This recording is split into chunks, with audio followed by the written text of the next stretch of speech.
Bonjour à toutes et à tous, bienvenue sur Grand Littoral TV, nous sommes le mardi 28 novembre, merci d'être en notre compagnie, merci de votre fidélité. On démarre ce journal, vous le savez, par vos prévisions. Météo, une légère amélioration est attendue aujourd'hui, avec un peu de soleil par moment, de la pluie encore bien sûr qui est prévue tout au long de la journée, mais entre deux perturbations, on devrait quand même avoir un peu d'éclaircie. En tout cas, les températures sont en baisse, ça c'était prévu, 6 degrés aujourd'hui à Saint-Omer, Boulogne et à Calais, 7 degrés et seulement pour les maximales à Dunkerque. Les prévisions météo complètes, bien sûr, c'est après ce journal. À la une tout d'abord de cette édition, la manifestation des agriculteurs de la région. Hier à l'encontre de ministre de l'Action et des Comptes Publics et maire de Tourcoing, Gérald Darmanin. Ils étaient une vingtaine venus avec leurs tracteurs en plein centre-ville pour protester contre la remise en cause dans le budget 2018 d'une réduction de charges obtenue l'an dernier. Cette mesure avait été votée pour que les agriculteurs français aient le même niveau de cotisation sociale que leurs collègues européens, de quoi les rendre plus compétitifs sur le marché international. Ce projet de loi doit être présenté aujourd'hui devant les députés à l'Assemblée nationale. Les agriculteurs entendent donc interpeller le ministre, comme l'explique en détail le président de la FDSE à 59 au micro de Céline Huret.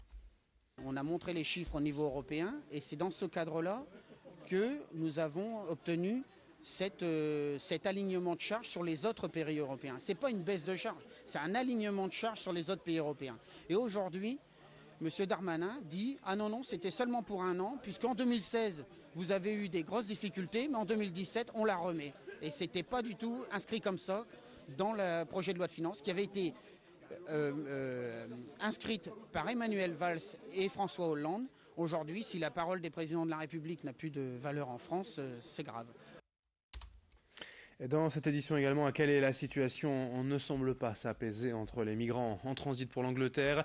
Ce week-end, la police a dû gérer deux affaires particulièrement violentes. La première samedi soir, lors d'affrontements entre 5 réfugiés, des coups de feu ont été tirés et un homme a été gravement blessé. La seconde peu après, sur la 16, lors d'un contrôle routier, une voiture avec 9 migrants à bord a refusé de s'arrêter et un policier a été légèrement blessé. Les deux affaires ne semblent pas liées selon la police, mais témoignent de la tension toujours bien présente dans le Calaisis entre des migrants plus que jamais déterminés à passer en Angleterre et des policiers qui manquent de moyens et d'effectifs. Explication sur place au micro de Louis Caillé. On se pose tous la question de toute façon, à savoir pourquoi c'est rendu de justice qui ne mène à rien. Maintenant, je me pose la question, est-ce que au parquet de Boulogne-sur-Mer, ils sont assez nombreux pour traiter toutes ces affaires de migrants? Sachez quand même qu'on a une belle augmentation de la délinquance locale liée à la problématique migratoire. Et effectivement, c'est autant de dossiers que mes collègues doivent traiter de prime abord, mais également le parquet. Donc est-ce que le parquet de Boulogne a assez de magistrats pour pouvoir gérer un peu toute cette pression qui est mise sur leur service? On se pose la question. Pour autant, on n'entend pas le syndicat de la magistrature se plaindre. Je sais que très dernièrement, mon secrétaire général a fait un courrier au garde des Sceaux, justement, en l'alertant de cette possibilité. À Boulogne, ces images aussi de l'inauguration hier de 12 nouveaux logements et étudiants en plein centre-ville rue Faidherbe. Le projet a été entamé il y a 3 ans maintenant et à l'époque les riverains s'étaient plutôt montrés hostiles à la rénovation de cette friche commerciale. Ils étaient donc invités hier à découvrir ces appartements disposés autour d'un patio central et d'une belle verrière de 230 mètres carrés. Il y a en fait 10 logements pour les étudiants et 2 réservés à l'habitat social, histoire d'assurer la mixité du lieu. Plus d'1 130 000 € ont été investis dans cette réhabilitation, un projet qui répond à un vrai besoin de logement étudiant à Boulogne. Explication avec l'architecte au micro de Corentin Escaillé. On est en plein cœur de ville, donc on a un chantier qui n'est pas du tout évident en termes d'accès, d'où un choix, on va dire, d'être en filière sèche, d'être en bois. On avait la chance d'avoir une structure béton existante, donc on vient simplement remplir les trous, vu qu'on n'a pas de structure à imaginer. Donc on vient remplir ces trous avec des panneaux bois qu'on a assemblés sur place pour éviter justement des transports trop importants, qu'on ne pouvait pas, entre guillemets, manœuvrer dans les différentes rues et acheminer directement sur le chantier. Donc tout a été fait, on va dire, à la main et assemblé sur site. En bref, à Dunkerque, les étudiants sont invités à venir faire un bilan de santé gratuit ce jeudi au sein même de l'Université du Littoral Côte d'Opale. Des mesures cardiaques, respiratoires et musculaires couplées à un questionnaire de santé avec un médecin pour être sûr d'être en bonne santé. C'est ce jeudi à la Maison des étudiants avenue de l'Université à Dunkerque. Dans cette édition également, la politique, avec l'éclatement des forces à droite depuis plusieurs mois maintenant. Laurent Wauquiez, certes, est le favori de la présidence des Républicains, mais dimanche, une vingtaine d'élus dits constructifs de droite, mais proches de la politique d'Emmanuel Macron, ont officialisé encore un nouveau parti, Agir. Parmi eux, le député du Nord est Vincent Ledoux. Selon lui, ce mouvement est une alternative aux Républicains, à la ligne eurosceptique et ultra-conservatrice du parti. L'idée, c'est de soutenir les réformes engagées par le gouvernement tout en restant une force d'opposition libre de proposer et de critiquer. Idil Gunaya a rencontré, et pour nous Vincent Ledoux, il nous explique sa démarche.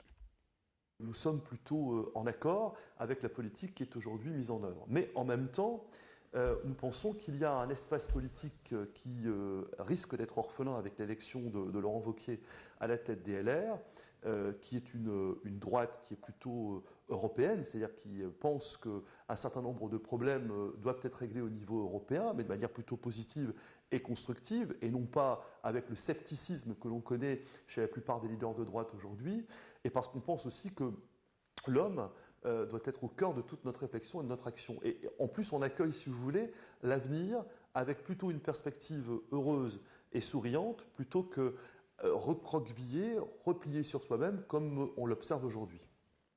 Et puis un peu de gourmandise pour finir avec l'émission de M6 ce soir, le meilleur pâtissier de France. Une nordiste y participe actuellement. Rachel donne des cours chaque semaine au sein d'un atelier à Lille. La candidate propose ses recettes aux élèves, notamment ce week-end une forêt noire revisitée. C'est un gâteau qu'elle a d'ailleurs déjà proposé dans l'émission. Le meilleur pâtissier, c'est ce soir sur M6. La finale, elle est prévue le mardi 12 décembre et Rachel est toujours en course. Alexis Tessier l'a rencontrée pour nous. Alors l'émission, sans aucun doute, ça m'a vraiment permis de progresser. Ça m'a permis de savoir où j'en étais, moi, avec mon niveau de pâtisserie. Mais vraiment, effectivement, quand on fait que de la pâtisserie pendant autant de temps, évidemment, on devient vraiment rodé et on progresse énormément. En fait, avec l'émission, j'avais envie de donner aux gens de découvrir mon univers et de venir le partager avec moi. Et donc, donner les cours de pâtisserie, en fait, ça me permet d'embarquer les gens dans mon univers et de leur faire partager mes connaissances. Rapidement, les coefficients de marée et horaires aujourd'hui à Calais. 43 pour le coefficient aujourd'hui. Marée basse à 14h07. En début d'après-midi, marée haute ce soir 19h45. Voilà pour ce qui concerne le port de Calais aujourd'hui en ce mardi 28 novembre. D'autres infos à suivre très rapidement sur Grand Littoral TV. Vos prévisions météo dans un instant. Très belle journée à toutes et à tous.